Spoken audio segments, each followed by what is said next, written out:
La inflación hace que este dinero que está guardado bajo el colchón cada vez valga menos.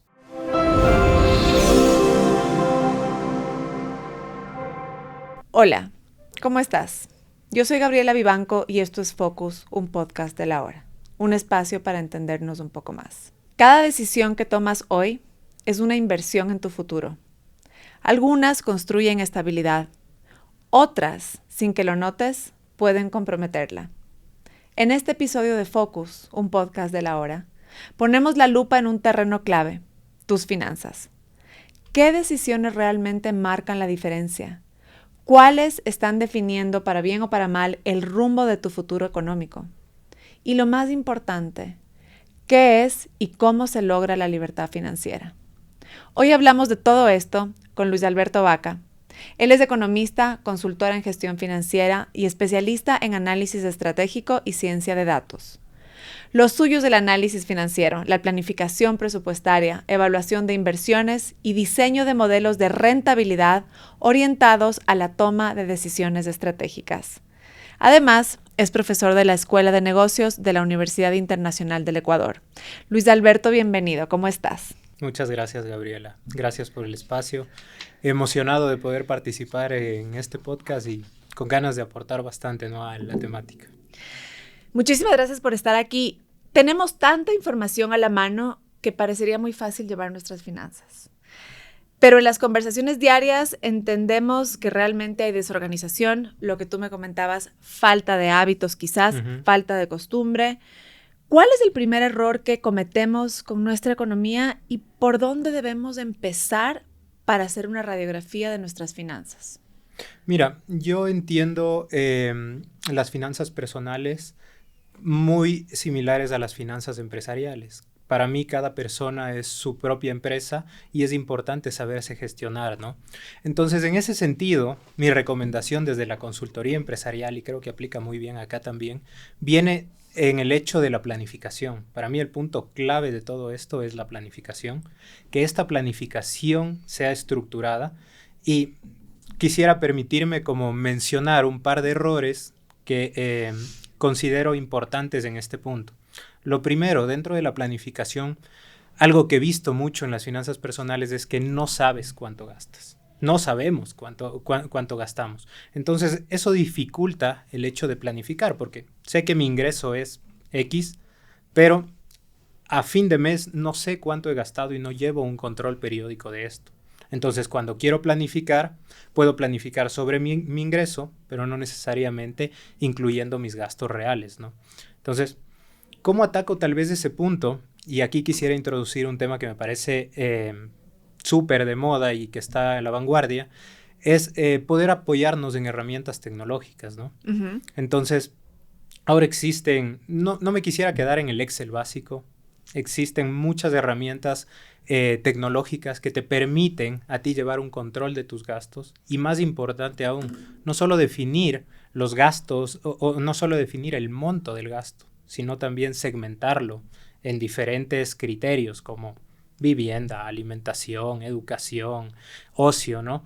Entonces, esto es importante para poder configurar el siguiente punto o el siguiente error que yo encuentro dentro de la planificación, que viene a ser específicamente el no entender cuáles son mis costos fijos y mis costos variables, ¿sí? ¿Cómo explicas costos fijos y costos variables? Un poco empezar de cero. Bueno, quizá es un tema de los costos necesarios y los prescindibles. Sí, la necesidad es importante a la hora de segmentar estos costos, ¿no? Viene mucho del tema de lo que en economía llamamos las preferencias, ¿no? Entonces, en ese sentido, yo puedo definir un costo fijo como un costo recurrente, un costo que sé que lo voy a tener que asumir mes a mes porque o bien es parte de supervivencia o bien es parte de una preferencia, como decía hace un momento. Y los costos variables son todo el resto, todo el ecosistema de costos que yo puedo tener que no están relacionados directamente a un egreso de forma mensual permanente, ¿sí? Es decir, los puedo tener un mes, otro tal vez no. Ok, para explicar un poquito, los costos fijos son entonces, si yo me quedo todo el mes en mi casa, lo que igual tengo que pagar. ¿Así lo lo podemos definir? Exactamente. Ok. Sí, exactamente. Y ahí tienes cosas súper relevantes. Necesidades, como decíamos, vivienda, tienes temas de la educación de tus hijos, tienes temas relacionados a tu aprendizaje también, ¿sí? Y en los variables, pues bueno, vas a tener ocio, vas a tener un poquito de diversión, entretenimiento, puedes tener los viajes, toda esta configuración, ¿no? Entonces, volviendo un poco al tema de la planificación, considero que es relevante entender este segmento de costos para yo poder realizar mi planificación personal, ¿sí? Entonces, ¿qué es lo que hago en un ejercicio sencillo? Tengo mis ingresos, tengo mis costos clasificados en fijos y variables, y lo que yo debo buscar con esta planificación es tener un saldo a favor aquí, en esta relación. Eso sería lo sano, ¿sí?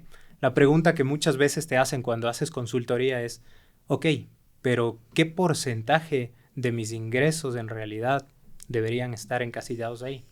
Dependerá de la velocidad a la que quieras crecer, ¿sí?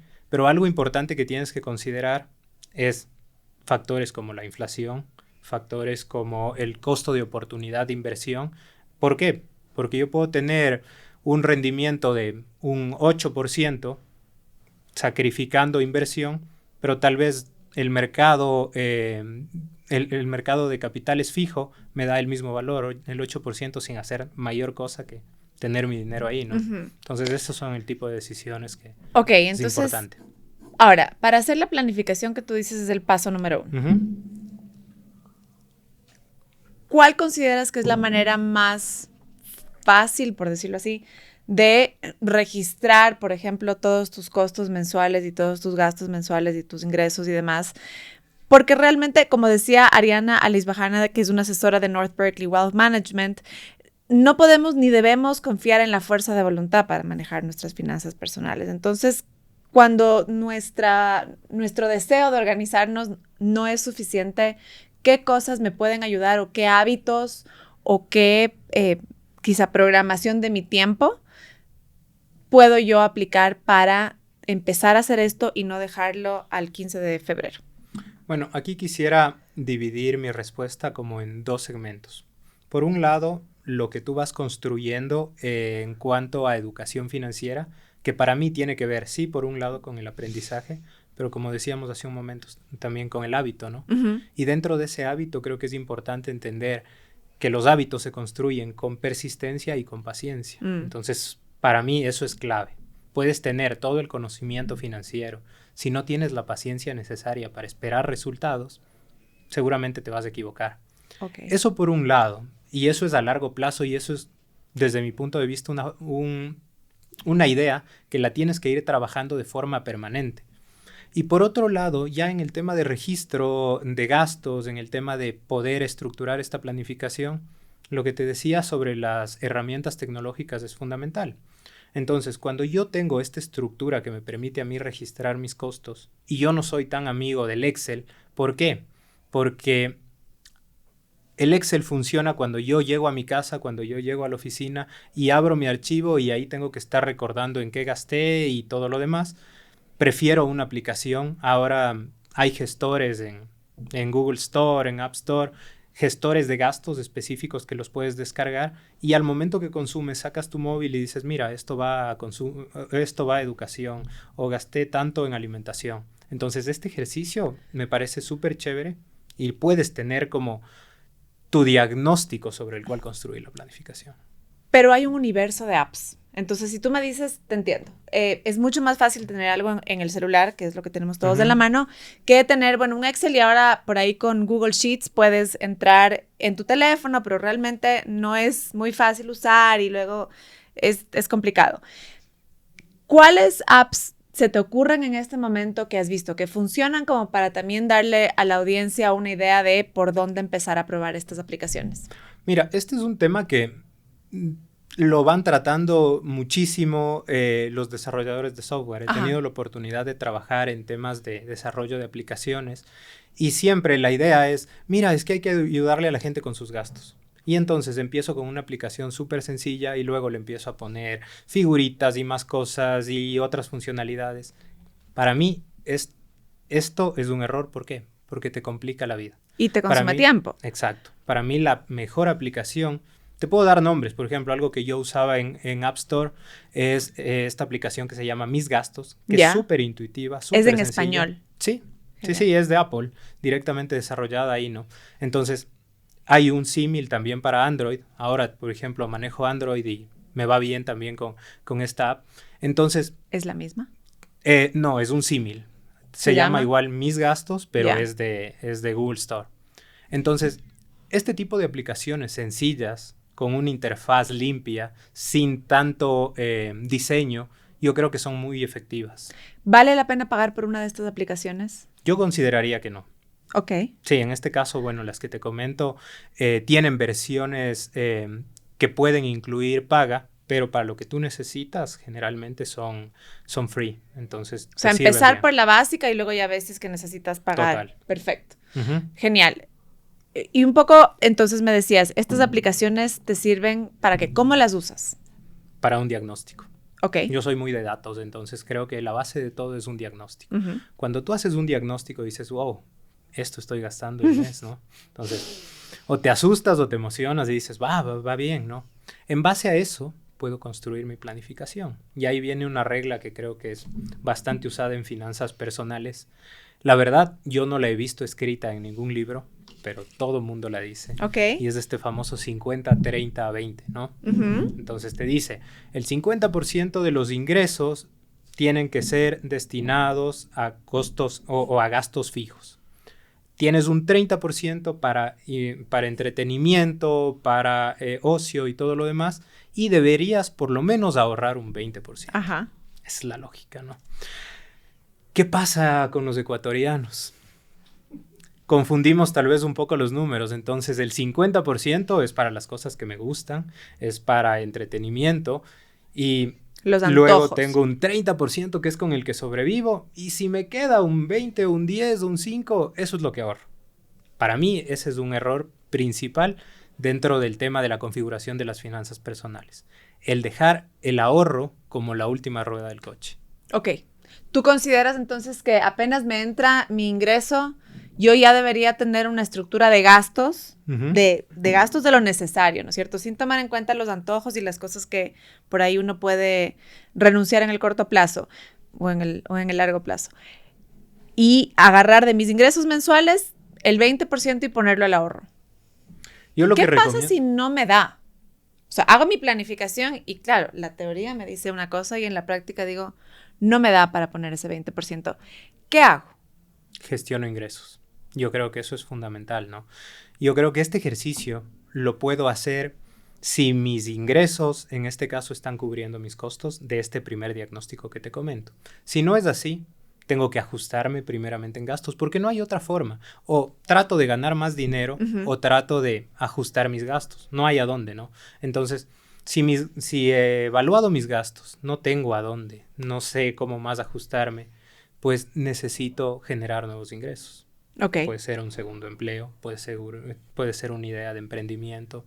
Bueno, hay opciones, pero sin duda, claro, va a ser difícil configurar este escenario, esta regla del 50-30-20, que a mi parecer incluso yo destinaría un 25%, no un 20% al ahorro, pero claro, teniendo los recursos. El 25% bueno, digamos entre el 20 y el 25%, para no ser tan exigentes. ¿Destinado al ahorro en todas las etapas de la vida? Sí, porque esto es relativo. Dependerá, este 25 crecerá cuando crezcan tus ingresos. Este 25, obviamente, en tus primeros años en el mercado laboral, seguramente no va a ser muy alto porque estás aprendiendo, implica menores salarios generalmente, entonces es progresivo. Yo creo que es una buena regla. Obviamente, dependerá de tu nivel de ingresos. Si tú dices, mira, yo cubro mis gastos o mis gastos fijos con el 20% de mi salario, que no creo que sea la regla en la mayoría de los ecuatorianos, disfruto con un 30% adicional de temas de entretenimiento, tengo un 50% para el ahorro. Perfecto, acelero el tiempo en el cual yo ese ahorro lo pueda transformar en inversión, pero si no, pues mantener un porcentaje entre el 20 y 25% me parece aceptable. Ok, estamos de acuerdo. Una vez que destinas ese 20%, el primer mes, el segundo mes, cuéntame un poquito cómo influye también el entorno que tienes para llevarte a decisiones económicas autodestructivas.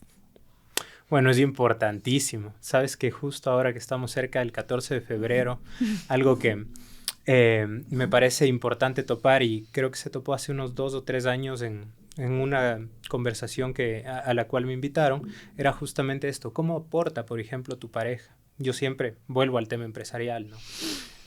Trabajo con socios a nivel empresa. Tu pareja, a mi modo de ver, debiese ser tu mayor socio y debería estar totalmente alineada en los intereses y en la forma en la cual tú gestionas los recursos. Entonces, si vamos a configurar una época de ahorro, pues tiene que ser de lado y lado. Pasa mucho en inversiones de empresas en las que tengo un socio que se mide mucho, que es muy cauteloso con las decisiones económicas, y tengo otro que es pilfarro. Ese ejemplo yo lo uso en mi casa, ¿no? Bueno, decía un gurú económico que la decisión más importante de tu vida es con quién te casas, Total. ¿no? Total. No, y va de la mano, ¿no? Yo creo que para mí el tema de las finanzas personales no viene de un tema de falta de dinero, sino más bien de un tema de falta de saber administrarlo, ¿sí? Porque yo puedo tener mucho, puedo tener poco, pero estas decisiones de administrar este dinero, de manejar estos recursos, me parece que son la clave en este sentido, ¿no? Y en esto que dices tú de la pareja, que puede ser tu esposo, la pareja con la que compartes la vida, es una decisión súper importante porque pues influye en muchos aspectos. ¿Cuáles, en tu experiencia, cuáles son las conversaciones que hay que tener antes de que ya te metas de cabeza en una relación de largo plazo para ir construyendo esto de lo que estamos hablando? Bueno, yo creo que a largo plazo seguramente no te va a servir tener una conversación guiada o con un guión específico, porque considero que como personas somos gente que va cambiando mucho y se va adaptando a los entornos, ¿no? Pero yo creo que sí es importante alinear como ciertos criterios. ¿Qué es más importante para ti? Bueno, el consumo al corto plazo o el pensar en un mayor rédito a largo plazo. Y esto, por ejemplo, viene en temas de compra de bienes inmuebles, viene en el tema también de cómo configuras tú la educación de tus hijos, qué tan relevante es. Te pongo mi caso personal, por ejemplo, esta conversación la hemos tenido con mi esposa y decíamos, mira, la educación ahora de los hijos es mucho más cara, hay muchas opciones que te brindan estatus, pero ¿qué es lo que yo busco en la educación de mis hijos? 2 puntos fundamentales, o por lo menos nosotros como pareja hemos hecho eso. Por un lado, que te den esta capacidad o te enseñen esta capacidad de pensamiento crítico, que es súper relevante para mí, y por otro lado, algo que yo creo que también impacta en la carrera profesional de las personas, el tema del idioma, ¿sí? Entonces, nosotros, por ejemplo, tomamos esa decisión de la educación de mis hijos en ese sentido. Y un poco porque son muchas cosas y no me quiero ir, pero luego nos va a tocar volver. Tú dices el pensamiento crítico y la educación en idiomas extranjeros. ¿Qué pasa con la red de contactos que construye el niño desde la infancia? ¿Eso pesa o te parece que es menos importante? Sí, sin duda pesa. Pero desde mi experiencia, yo creo que si tienes la facilidad de hablar varios idiomas, tu red puede ser mucho más amplia que quedarte únicamente en tu escuela, en tu círculo social. En tu burbujita local. Sí, total. Entonces, bueno, serán preferencias. Hay profesores, o más bien hay padres de familia que dicen, no, mira, yo le pongo a mi hijo aquí porque yo estudié aquí y por la tradición de la familia y no me importa si los valores cambiaron o si la educación es muy tradicional o lo que cueste, sí, ¿no? Entonces, todo eso creo que depende de las preferencias de cada uno, pero es importante, volviendo al tema de la pareja, es importante hablarlo, es importante tratarlo en conjunto antes de avanzar. ¿Las parejas tienen estas conversaciones cuando recién se conocen o tú ves que en la práctica medio que uno va navegando por donde puede y se dan cuando toca? ¿Es recomendable quizá cuando tienes una pareja o eres joven o estás empezando una relación empezar a tener estas conversaciones? Yo sinceramente te digo, no he visto que se dé esta dinámica en el país. Es difícil. A mí incluso me ha tocado aprender mucho desde el error, ¿no? Desde el caerse y levantarse, ¿sí? Entonces, en ese sentido, desde mi experiencia, te digo, esta conversación la tuvimos cuando empezamos a tener niños, porque claro, cuando nos conocíamos, las preferencias y un poco las prioridades eran otras. Entonces, yo creo que cuando va madurando la pareja, por sí deberían ir saliendo este tipo de conversaciones. Pasa mucho todavía, y no solo en Ecuador, sino en toda la región, este tema de que todavía las mujeres no toman las riendas de su vida financiera una vez que, por ejemplo, están casadas. Y hay esta idea de que, pues, él es el que por ahí trabaja o gana más, que es en la mayoría de los casos lo que todavía pasa. Entonces, él que maneje las finanzas, él que por poco y uno firma lo que te ponen al frente. Y luego vienen muchísimos problemas. Y vienen muchísimos problemas que además, en caso de que pues, la pareja se rompa, dejan en una desventaja financiera y patrimonial real a las mujeres. Total. ¿Qué tenemos que saber las mujeres de plano para evitar que esto pase? Y además que sea una conversación en la que se pueda, cuando exista la pareja, no necesariamente hablar de yo y mi futuro, yo y mis ahorros, sino nosotros y nuestro patrimonio familiar. Yo creo que viene por un tema de empoderamiento más que de lo que tienes que saber o no. Porque creo que ahora la educación, tanto para hombres como para mujeres, viene muy enfocada en pensamiento crítico, costo de oportunidad, entender el valor de las cosas. Yo, por ejemplo, con mi nena, tengo una hija de 6 años y trato de inculcarle este tipo de ideas que implícitamente pueden sonar a un jueguito, pero sin duda son relevantes desde el punto de educación financiera. Entonces, dame ejemplos, por favor. Pongo ejemplos. Navidad, época compleja. Papi, necesito o quiero este juguete porque todos mis amigos quieren este juguete y todo. Mira, ¿cuántas veces vas a usarlo? ¿Te sirve o no? ¿Entra este juguete? ¿Cuál va a salir?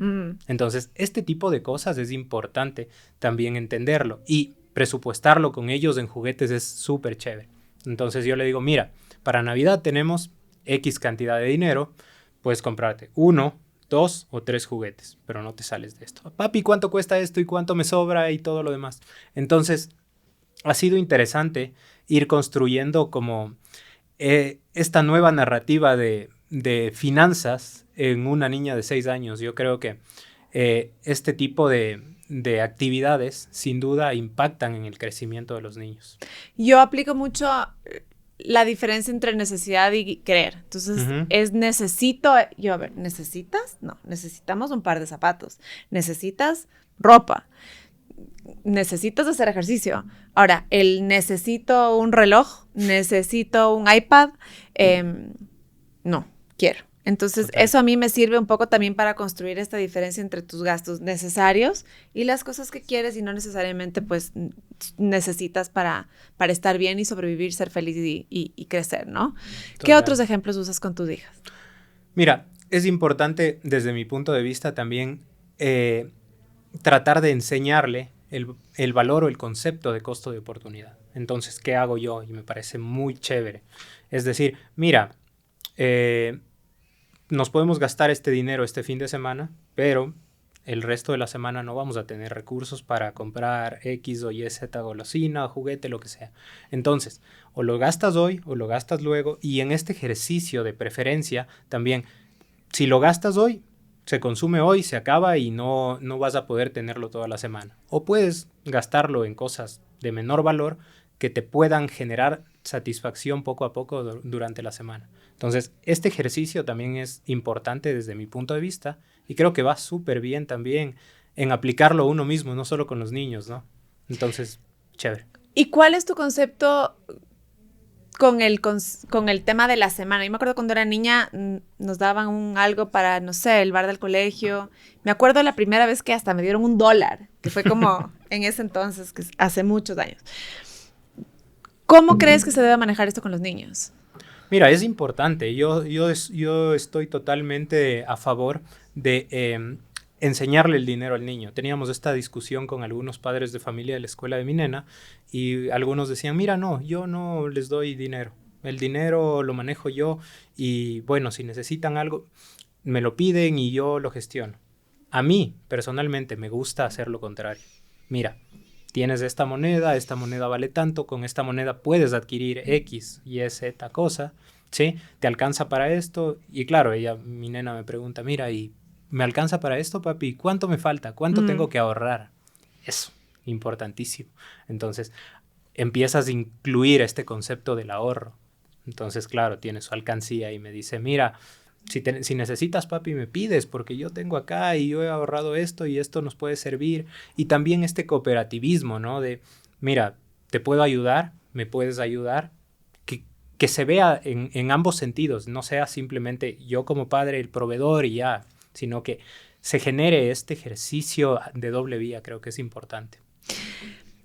Este dicho de solo se vive una vez o Dios proveerá, son súper comunes. ¿Cómo identificamos cuando estamos tomando una decisión desde el estómago, o sea, desde la emoción, o cuando es una decisión desde la estrategia? Bueno, a ver, el Dios proveerá yo lo dejaría para el 30% que teníamos definido como entretenimiento, ¿no? Yo puedo valerme del Dios proveerá en ese segmento. Si yo me estoy saliendo de eso, automáticamente yo estoy comprometiendo mis finanzas. Y eso es importante entenderlo, ¿sí? Hay personas que dicen, mira, el 30% me parece excesivo, yo manejo un 20% para temas de entretenimiento. Otros dirán, mira, no, tal vez el 40% y yo dejo el 10% para el ahorro. Esta configuración tú la manejas de acuerdo a tus preferencias. Pero creo que es súper relevante entender que si yo planifico, no debería salirme de este margen, ¿sí? Ajá. Porque cuando me salgo de este margen, o comprometo mis costos fijos o dejo de ahorrar la proporción que yo comprometí al inicio.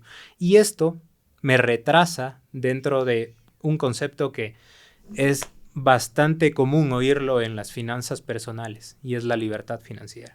Yo ahorro con el objetivo de que en algún momento ese ahorro me sirva para poder tener cierta libertad financiera. Pero si el ahorro es pequeñito, el tiempo que yo voy a necesitar va a ser mucho más extenso. Entonces la decisión viene ahí, ¿no? ¿Cómo defines la libertad financiera entonces? Yo creo que la mejor forma de definir la libertad financiera es poder disponer de tu tiempo sin faltar a tus necesidades. Así de sencillo. Cuando tú puedes disponer de tu tiempo, tiempo de calidad con tus hijos, con tu familia, con tus padres, con tu pareja, y no te falta nada, tienes los recursos necesarios suficientes para cubrir tus necesidades y tus gustos, para mí eso es libertad financiera. ¿Qué es peor? ¿No invertir o invertir sin entender lo que estás haciendo? Yo creería que un poco desde la tendencia es peor no invertir. Porque puedes invertir sin saber lo que estás haciendo, pero hasta cierto punto inviertes o llegas a tener este tipo de decisiones guiado en vi esto o me pareció esto interesante. Entonces, puedo no saber al inicio lo que estoy haciendo, pero si yo me voy informando, me voy empapando, puede ser una inversión interesante. Pero no invertir, a mi punto de vista, es complejo. ¿Por qué? Y es algo que yo he tratado de cambiar un poco en la configuración cultural. ¿Por qué?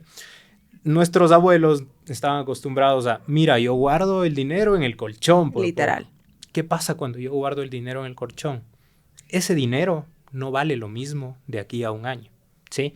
Hay un concepto que a mucha gente se nos olvida y que creemos que solo es un indicador económico que nos da el INEC, que es la inflación, ¿sí? Entonces, la inflación hace que este dinero que está guardado bajo el colchón cada vez valga menos, ¿sí?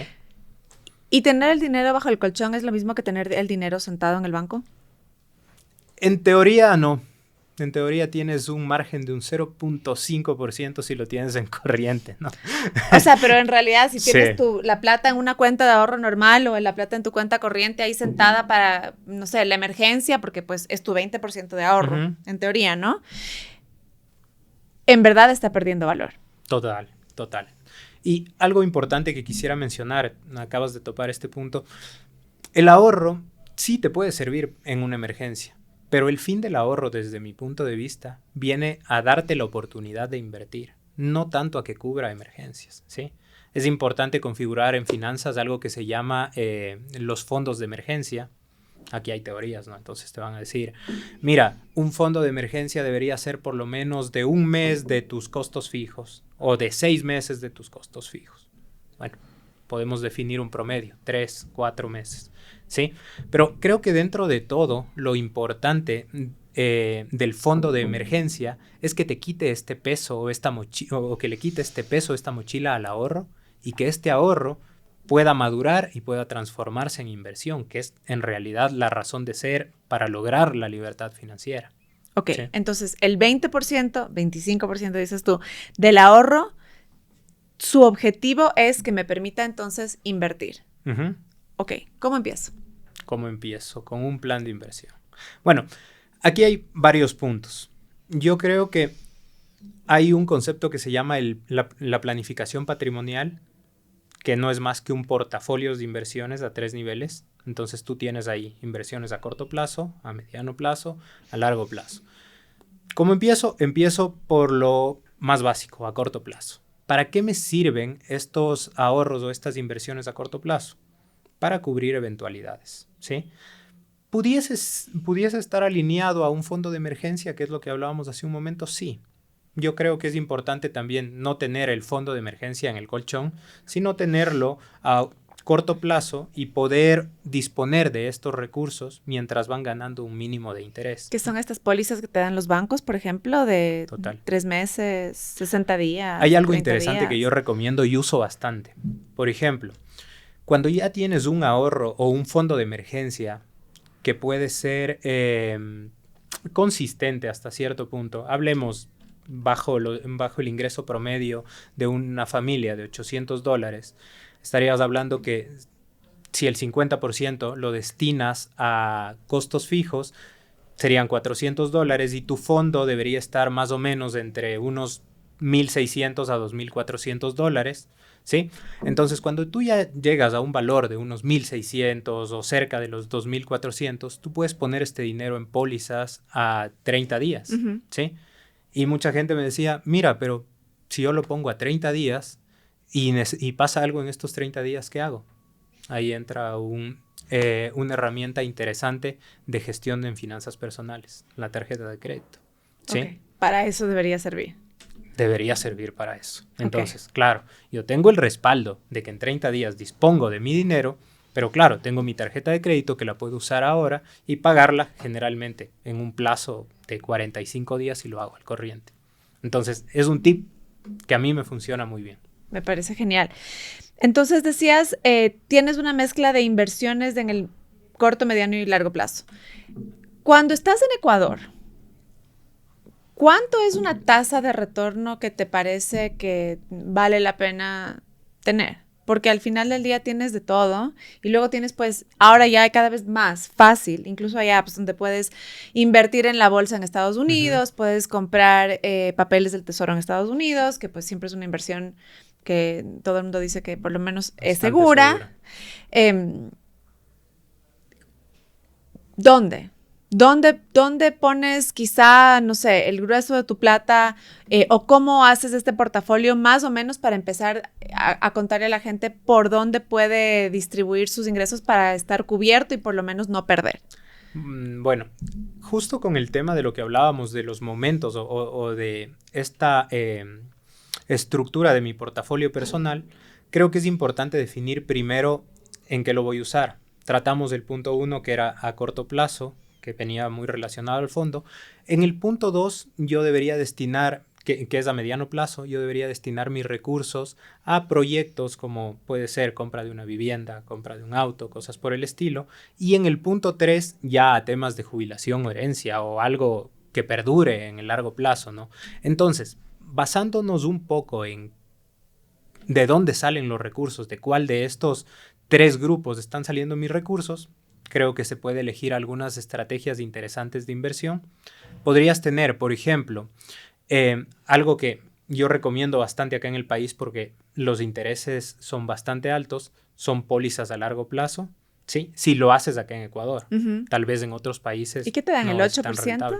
Más o menos, Con ahora suerte. está alrededor del 8%. Algo que yo recomiendo también es cuando tú tienes tus cuentas de ahorro que van a pasar a ser inversión, no hacerlo en un banco tradicional, sino buscar instituciones financieras, cooperativas, cosas por el estilo, que te pagan tal vez un interés un poquito más alto y te dan todavía seguridad en ese sentido, ¿no? Entonces puede ser una buena guía también eso.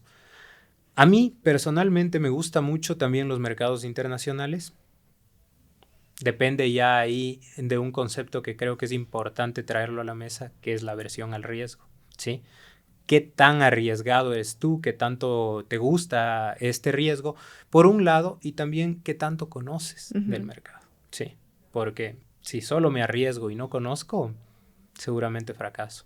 Entonces, yo recomiendo, por ejemplo, el tema de inversiones para este grupito, este segmento del portafolio que es a largo plazo, ¿sí? Entonces ahí tienes, por ejemplo, compras de acciones, financiamiento de empresas con bonos, tienes planes de jubilación también que están muy atados a indicadores financieros, a indicadores bursátiles, perdón. Entonces, creo que en ese segmento iría muy bien el tema de mercados de valores. Sí, y ahí lo que decías tú es el factor clave es la paciencia, ¿no? Decía, y se me escapa el nombre, no sé por qué, el CEO de Berkshire Hathaway, que si le juegas al mercado a largo plazo, nadie pierde. Total. Entonces, ¿a cuántos años le calculo este largo plazo? Mira, largo plazo en teoría estamos hablando de más de 10 años. Ok. ¿Sí? La rentabilidad que te dé dependerá muchísimo del tiempo que lo dejes y también de ciertas fluctuaciones del mercado, porque algo importante que hay que entender cuando tú haces inversiones es que yo debo conocer el momento en el cual tengo que vender, ¿sí? Entonces hay reglas que hacen los grandes analistas en bolsa que te dicen, mira, si la acción está subiendo a más del 50% de su valor, puede ser un buen momento para vender una parte de tu portafolio, ¿sí? Entonces, si la acción está bajando, pues sosténlo, Aguante. sosténlo, sosténlo. Entonces, este tipo de tips es interesante. No se convierte en un patrón, pero sí comparto justamente tu criterio de que es el tema de mercado de valores debería ser una opción a largo plazo. Ahí también hay herramientas tecnológicas que te acompañan estando en Ecuador, por ejemplo, para invertir afuera. Sí, ¿Qué me sí, puedes sí. recomendar? Sí, hay aplicaciones, por ejemplo, hay algo que usan mucho acá que se llama Binance.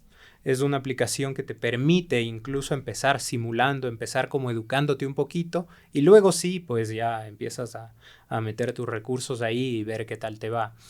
Eh, Hay aplicaciones directas de los mercados también, puedes ir a las páginas web y ver también alternativas. Ya para ese tipo de cosas necesitas conocer un poquito más del Sí, o mercado. asesorarte bien. Sí, Es pero es necesario. una buena alternativa. Yo creo que a largo plazo es interesante. Y el otro punto que te comentaba también sobre estos fondos de inversión que Ujú. están muy de moda, ¿sí? Que creo que es una oportunidad importante cuando no somos tan disciplinados desde el ahorro, ¿sí? Entonces, ¿por qué recomiendo esto?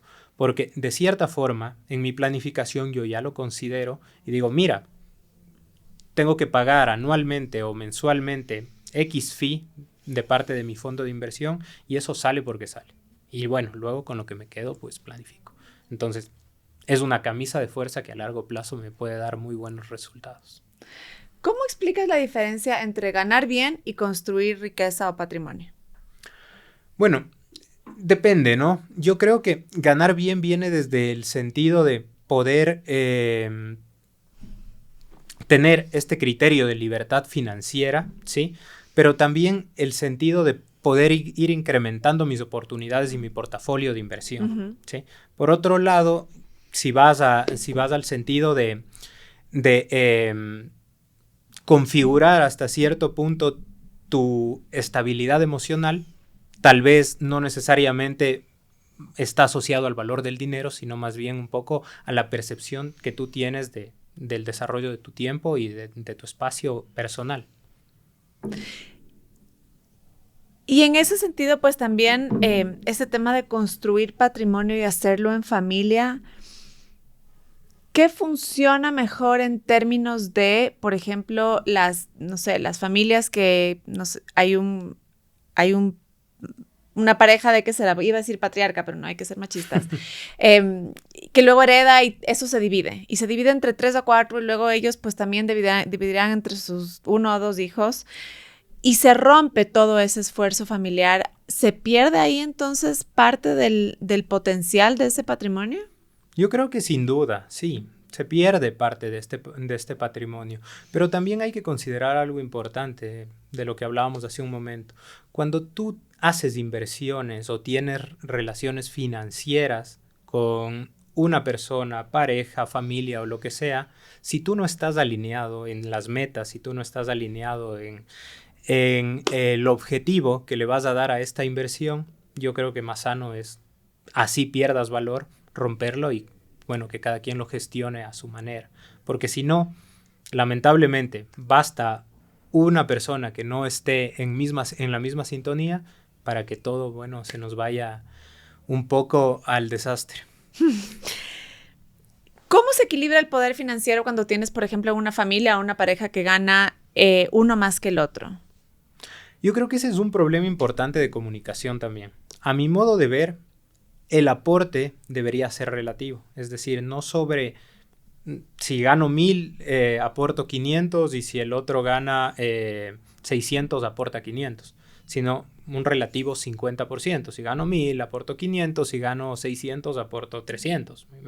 ¿Sí? Yo creo que eso es importante irlo entendiendo e irlo manejando también y hablando a nivel de pareja. Creo que es súper relevante hacer este ejercicio de esta manera, porque he visto casos en los que, bueno, todos aportamos por igual, pero mira, es que tú ganas más, es que tú pasas menos tiempo con los niños, entonces obviamente vas a tener más salida profesional y cosas por el estilo, entonces te complica bastante la relación si no lo haces de esta manera. El otro día el New York Times nos contaba sobre una chica que se hizo hiperviral en TikTok y decía que la inteligencia artificial le ayudó a reducir a la mitad su deuda de tarjeta de crédito. Tenía una deuda como de $23,000. ¿Qué tan buen asesor financiero es la inteligencia artificial?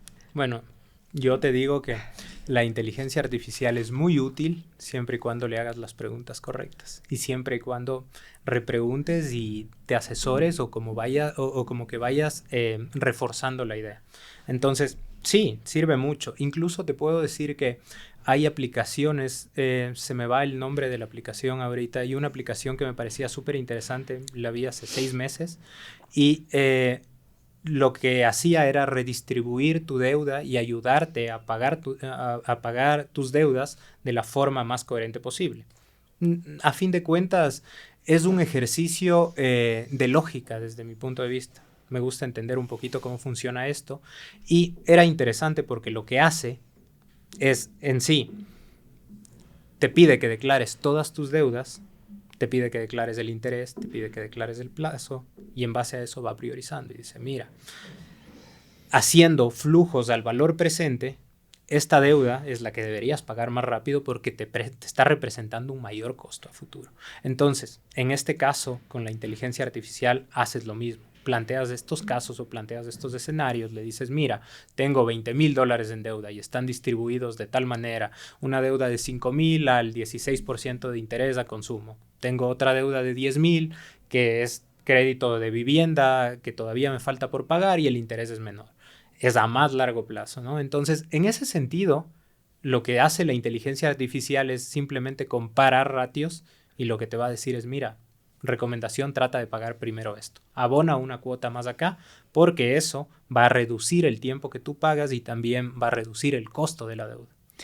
Me has dicho 2 cosas sobre la deuda. La primera es que la deuda, por ejemplo, con tarjeta de crédito te sirve en el caso de una emergencia hasta que puedas liberar ciertos fondos de tu colchón de emergencia para cubrir esa emergencia.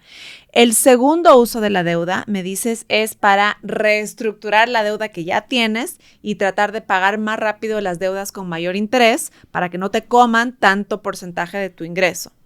¿En qué otros casos es útil y aconsejable la deuda? Yo creo que una deuda es útil, aconsejable y sana cuando te representa o te va a generar un retorno, un retorno mayor al interés que te están cobrando. Yo creo que esa es la pregunta que deberíamos hacernos cuando nos endeudamos. Cuando yo me voy a endeudar en algo, lo primero que tengo que preguntarme es, mira, ¿esta deuda en realidad me va a generar algún rédito? Si me genera algún rédito, pues va bien. Si no, es una deuda de consumo que se llama, que simplemente se va gastando y se va acumulando y luego se vuelve difícil de pagar. ¿Sí? Entonces, para mí, las deudas se deberían manejar desde el criterio de una evaluación de un proyecto de inversión. Tiene que generarme algo, tiene que permitirme algún beneficio, como decía, reestructurar el resto de mis deudas a un costo de interés menor, que también es válido, ¿sí? Y tiene que permitirme también no salirme de mi colchón, ¿no? Porque muchas veces, y nos pasa incluso a nivel país, tristemente, llegamos a tener niveles de endeudamiento mucho más altos de límite, más o menos establecido, que estaríamos hablando de un 30%, ¿sí? Entonces, cuando yo me paso un poco de este límite... ¿El 30% de tus ingresos? El 30% de mis ingresos. Entonces, se vuelve difícil pagar una deuda cuando yo me estoy pasando de este valor. ¿Por qué? Porque yo ya configuré mi planificación con el 50% para los gastos. Tengo que ahorrar o tengo que disponer ya ese 20% y tal vez ya me quedo sin muchas cosas en mi rubro de entretenimiento, ¿no? Entonces, es un buen límite no endeudarme más de un 30% y hacerlo siempre con una visión de, bueno, me voy a endeudar en esto, pero necesito determinar qué inversión me va a dar. Yo siempre, en este sentido, cuando hablamos de deuda en temas personales, pongo el ejemplo de los autos, ¿no? A nivel de autos, no digo que esté mal tener un medio de transporte, pero sí se debe considerar el impacto y el resto de costos que tiene adquirirlo, ¿sí?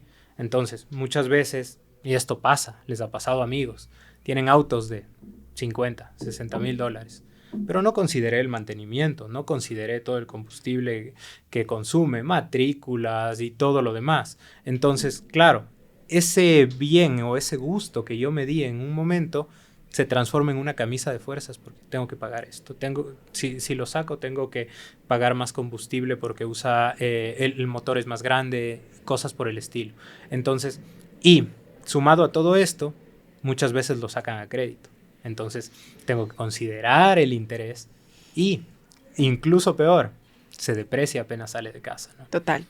Entonces, por ejemplo, endeudarte en un auto, a mi punto de vista, no es la mejor alternativa. ¿Qué haría yo? Tal vez ahorrar un poco y tratar de liquidar una parte del pago del auto a contado, me baje un poco el interés y comprar un auto que sea funcional. Claro, una herramienta de trabajo. Sí. Hablas del auto. Otra parte muy importante del patrimonio familiar suele ser la casa. ¿Hasta cuánto y cómo te endeudas para comprar una casa y en qué punto en la vida? Yo creo que viene mucho de la madurez de las personas o de las parejas, ¿no? En este caso, te mencionaba, en este portafolio de inversiones, el segmento a mediano plazo que nosotros teníamos pudiese servir para una entrada de una casa. Uh-huh. Entonces, bajo esa lógica, si es a mediano plazo, debería yo por lo menos estar planificando o estar pensando en este ejercicio en unos 5 años. Como mínimo, para tener una entrada sólida que me permita a mí cubrir un valor importante de la casa y poder generar un crédito. Este año se han dado algunos intentos interesantes por parte del gobierno en temas de reducción de tasas de interés para créditos de vivienda, exactamente. ¿Eso se sostiene en el tiempo? Estos intereses muy bajos que ha sacado especialmente la banca pública, ¿no te van a variar en 15 años? No, entiendo que las condiciones no, pero claro, es un programa estatal que a fin de cuentas viene subsidiado por recursos públicos, ¿no? Entonces, eso es importante entenderlo también desde esa lógica. Sí, yo voy a tener el crédito a este precio, pero en gran parte el Estado está financiando el resto de la tasa de interés. ¿Y por qué es relevante eso? Porque el Estado en realidad, por un lado, incentiva sí el crédito, pero por otro lado, hasta cierto punto, también genera este crédito con recursos propios de los contribuyentes. De uno. ¿no? Sí, o sea, te sacas de un bolsillo y te la metes en el otro. Técnicamente es así. Pero es una política que creo que busca incentivar muchísimo el mercado inmobiliario porque ha caído un poco el mercado de construcción en sí. Los precios o los costos de metro cuadrado en realidad en algunas zonas son bastante elevados. Y si bien esta política va enfocada a vivienda popular, lo podríamos llamar de esta manera, creo que hasta cierto punto puede responder o puede ser una buena alternativa, pero no se está atacando tal vez el problema principal, que desde mi punto de vista viene desde la inestabilidad de este ingreso, ¿sí? Y volvemos al tema de la casa. Entonces, sí, yo debería tener un plan a 5 años para generar una entrada y poder comprar una casa, pero en esos 5 años debería considerar también tener cierta estabilidad económica que me permita sostener estos créditos. Y laboralmente... Claro, por ahí pusiste la entrada, pero después de los 5 años ya te vinieron mucho. los hijos y demás y ya no tienes ese fondo para seguir pagando tus cuotas, ¿no? Total. Eso pasa mucho. Sí, yo creo que es un problema muy común en los ecuatorianos, ¿sí? Y claro, no viene desde el lado de la planificación, porque muchas familias tal vez sí lo planifican, sí dicen, mira, este va a ser mi ingreso y todo. Pero tal vez la situación económica del país no te permite respetar o alinear esta planificación de una forma tan precisa como quisieras.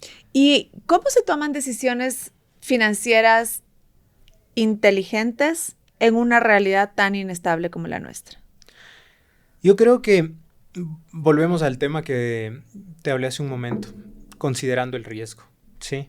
Yo creo que para que una decisión sea inteligente en un segmento de estos, no debo considerar solo la diferencia entre el interés de deuda y el retorno de inversión, sino incluir también ahí un componente de riesgo y un análisis un poco más macro sobre ciertos indicadores, cierta estabilidad en tu sector, ¿sí? Si yo veo que en mi sector laboral no hay tanta estabilidad, hacer una inversión en este sentido tal vez no es la mejor idea o puede ser una buena idea siempre y cuando yo la respalde en alguna otra alternativa, ¿no?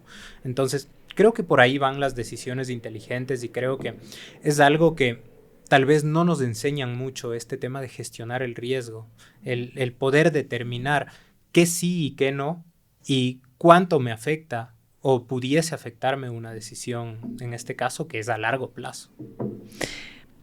Vamos terminando, pero hablas del riesgo. Cuéntame tu posición al respecto de los seguros. ¿Y los seguros entran en qué segmento de tu estructura de planificación? ¿En el 50, en el 30 o en el 20? Bueno, para mí, personalmente, yo creo que los seguros van en el 50%. Para mí es un tema de tus fijo. gastos necesarios. Sí, de mis gastos necesarios, sí. Y es importante, desde mi punto de vista, yo considero que es algo relevante porque te permite reducir muchísimo este compromiso que se pudiese generar de este análisis de riesgo, ¿no? Entonces, la salud en muchas de las ocasiones es uno de los factores que nos desconfigura la planificación. Te cuento, caso específico que me pasó el año anterior. Nació mi segundo hijo, teníamos planificado X cantidad de dinero, bueno, para el parto y todo lo demás. Se complicó un poco las cosas, tuvimos que gastar el triple. Entonces, claro, estábamos inseguros. Entonces, este tipo de cosas te desconfigura las finanzas. Además, sacas de donde hay, o sea, de donde sea. Teníamos, por suerte, un fondo de emergencia, pero claro, no era tan grande y bueno, tienes que un poco irlo acomodando ahí. Entonces, en ese tipo de situaciones uno valora mucho la importancia de poder tener un seguro, ¿sí? Entonces, claro, una de las cosas que he hecho este año es justamente ya poder tener un seguro. Creo que es relevante desde el sentido de evitarnos de estos sobresaltos, por lo menos en salud, que creo que es uno de los criterios importantes a considerar en la planificación financiera, ¿sí? Yo lo considero ahí. hay gente que ni siquiera lo considera dentro de su planificación y es complejo. ¿Seguro de salud? ¿Seguro de vida? Total. Yo creo que el seguro de vida entra a tener relevancia cuando tienes hijos. Sí, es un respaldo para ellos. Quizá hijos y dependientes que no sean tus hijos también. Sí, total. ¿No? Por ahí tienes que mantener a alguien en tu familia, tienes que ayudar a alguien y pues esas personas también se quedan sin tus ingresos. Sí, total. Pero en mi caso yo te digo que empecé un poco a formalizar todo este tema desde que, bueno, tuve niños y claro, con ellos uno se pone a pensar tantas cosas, inestabilidad, problemas de seguridad, cosas por el estilo y no estás libre de nada, temas de salud mismo, ¿no? Entonces, bueno, yo creo que es una buena recomendación el poder tener una póliza de vida que te respalde en algo, ¿no? Creo que es importante en ese sentido. Muchísimas gracias. Se nos va acabando el tiempo. Quisiera hacerte 3 preguntas cortitas con respuestas cortas. La primera, si hoy tuvieras que decirle a un joven sobre una decisión que no debe postergar, ¿cuál sería? Yo creería que la decisión más importante es qué estudiar. ¿Sí? ¿Por qué? Y no enfocado solo a lo que me gusta. Porque creo que muchas veces estudiamos lo que me gusta y no hacemos el análisis de cuánta salida tengo al mercado. Uh-huh. Otras veces nos vamos solo por la salida al mercado y no hacemos lo que nos gusta. Entonces, el tener este criterio de poder establecer por lo menos unos 2 o 3 factores relevantes para tomar esta decisión, creo que es súper relevante y creo que te va a servir en el sentido de poder generar este ingreso permanente, uh-huh, haciendo algo que te guste, que no te frustres, que no sea un infierno cada día, sino que te genere los recursos, sí, para cumplir tu libertad financiera, pero también disfrutando del proceso. ¿Qué debe de hacer una persona con su primer sueldo? ¿Qué debe hacer una persona con su primer sueldo? ¿Qué hice yo con mi primer sueldo? Yo me compré una póliza para mi jubilación. O sea, no sé en qué estaba pensando, pero con mi primer sueldo llamé a una persona que era asesora de seguros y le dije, ¿qué vamos a hacer cuando yo me jubile? Y desde el primer sueldo. Yo creo que mi primer sueldo lo gasté 60-40, ¿no? 60% en temas de entretenimiento. ¿Te fuiste de fiesta? Fiesta, literal. Y bueno, tenías un 40% ahí que empecé a ahorrar. Entonces, sí, en mi caso personal, desde el inicio me han inculcado el tema del ahorro, mis papás y todo. Entonces, mantuve siempre esta idea. Pero claro, con una configuración totalmente distinta a la que hablamos ahora ya de unas finanzas mucho más maduras, donde consideras un fondo de emergencia, donde decides invertir. En ese tiempo, bueno, 60% a la fiesta, 40% lo ahorré y trataba de ahorrar más o menos un 40% que en ese momento era ideal para mí. ¿Cuál es la decisión que más influye en tu futuro financiero? Yo creo que la pareja. Genial. Sin duda, la pareja. Te agradezco tanto, Luis Alberto, ha sido una conversación súper interesante. Muchísimas gracias por tu tiempo. No sé si hay algo que me olvidé de preguntarte o que quisieras mencionar antes de. Simplemente para cerrar, creo que muchas veces cuando hablamos de educación financiera, la queja es, bueno, pero es que esto no me lo enseñaron. Esto deberían enseñarlo en las escuelas, deberían enseñarlo en los colegios. Y creo que una reflexión relevante es que la ventaja de las decisiones financieras es que las tomas hoy. Entonces todavía estás a tiempo. No es tarde el momento para aprender y creo que es importante entender que hay herramientas ahora, como les decía, que nos puede ayudar muchísimo en ese sentido. Creo que con eso cerraría. Muchísimas gracias. Gracias a ti que nos escuchas en Spotify, que nos miras en YouTube. Esperamos que esta conversación te sea útil e interesante. Por favor, compártelas, déjanos unos likes, déjanos un comentario y cuéntanos qué tan útil te ha servido estos tips que te dejamos aquí. Esto fue Focus, un podcast de La Hora y nos vemos en el siguiente episodio. Muchas gracias.